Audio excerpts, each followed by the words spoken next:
En direct de Paris, notre premier invité de cette seconde partie de Paris-Jaffa, Antoine Lyon-Caen, bonsoir. Vous êtes professeur à Nanterre. Bonsoir, Paul Amar. Vous faites partie de cette commission présidée par Robert Badinter. Vous avez d'ailleurs coécrit avec Robert Badinter au printemps dernier un livre, Le travail et la loi, qui manifestement a inspiré votre rapport. Je reprends les deux termes employés par David Lehmann à l'instant. Entre idéologie et pragmatisme, vous choisissez lequel, Antoine Lyon-Caen ?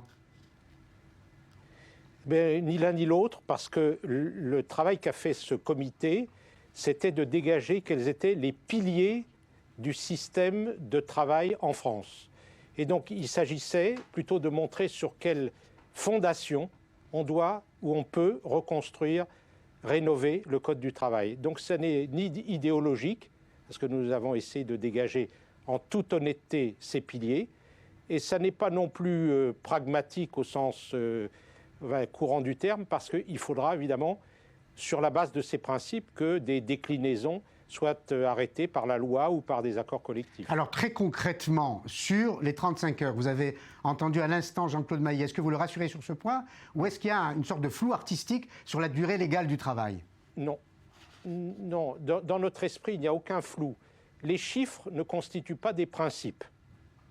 Donc 35, 32, 37, ce sont, selon les périodes, des manières de fixer la durée légale du travail. Ce que nous réaffirmons, c'est qu'il y a dans notre système l'idée que la durée normale du travail est fixée par la loi.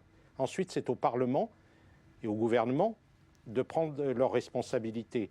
Et ensuite, nous ajoutons que toutes les heures effectuées au-delà de la durée normale donnent lieu à compensation. Ça, c'est le principe.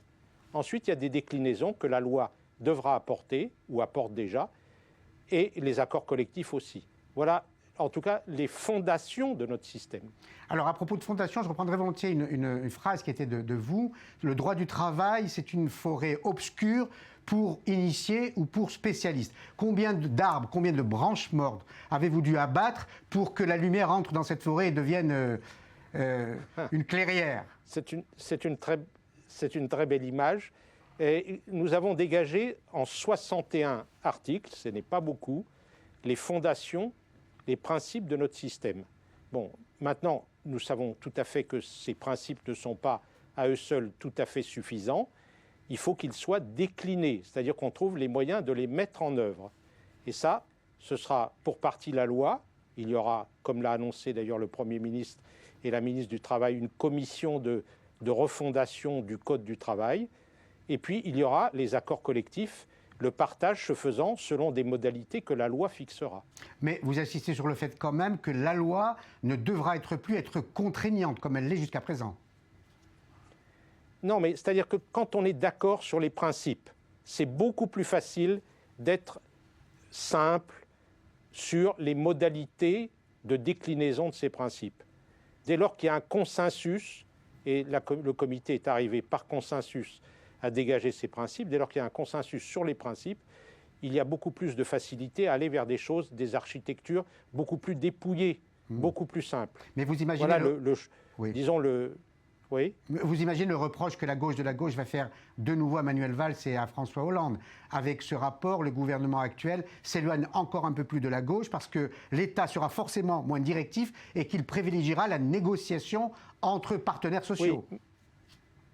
Non, mais d'abord, ce qu'il faut regarder, c'est de quels principes nous avons réussi à dégager l'essentiel.